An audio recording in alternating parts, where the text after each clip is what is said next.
High বন্ধুরা, আজ আমি তোমাদের চিকেনের রেসিপি দেখাবো। প্রথমে কড়াই তেল দিলাম,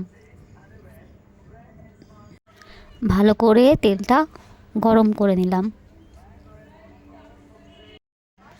তারপর ডুমো ডুমো কাটা আলুগুনি আমি যে লাল করতে দিয়েছিলাম সেগুলো লাল হয়ে গেছে, তুলে নিয়েছি। লাল করার পরে ওর মধ্যে যেহেতু আমার কাছে এলাইচি ছিল না বলে আমি দালচিনি লবঙ্গ দিয়েছি, তেজপাতা দিয়েছি, পরিমাণ মতন সামান্য একটু চিনি দিয়েছি। সেখানে চিনিটা দিলে তরকারির একটা ফ্লেভার আসে। তারপরে আমি ওর মধ্যে কুচানো পেঁয়াজগুনি দিয়ে দিয়েছি, ভালো করে লাল করে নিলাম আমি পেঁয়াজগুনি।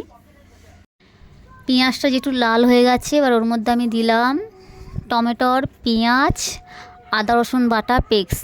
ওটা দিয়ে ভালো করে কষিয়ে নেবো, মানে একটু কষাবার পর নাড়াচাড়া দেওয়ার পর ওর মধ্যে আমি দেবো লঙ্কা গুঁড়ো, জিরে গুঁড়ো, হলুদ গুঁড়ো, কাশ্মীরি লঙ্কা গুঁড়ো, পরিমাণ মতো লবণ দিয়ে ভালো করে এটা নাড়াচাড়া করবো, কষাবো